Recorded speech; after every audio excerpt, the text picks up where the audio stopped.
सीधा आउटडोर है गैस। अब हम इसकी चेक करते हैं कि इतनी रनिंग स्पीड कितनी है।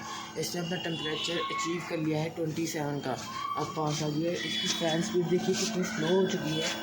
इसका मतलब है इसने टेम्परेचर अचीव कर लिया है। ये देखिए आप, इसका मतलब इसने टेम्परेचर अचीव कर लिया है।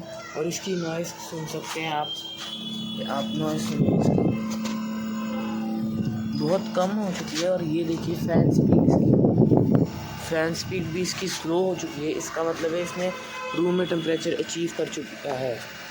सो तब तक के लिए बाय।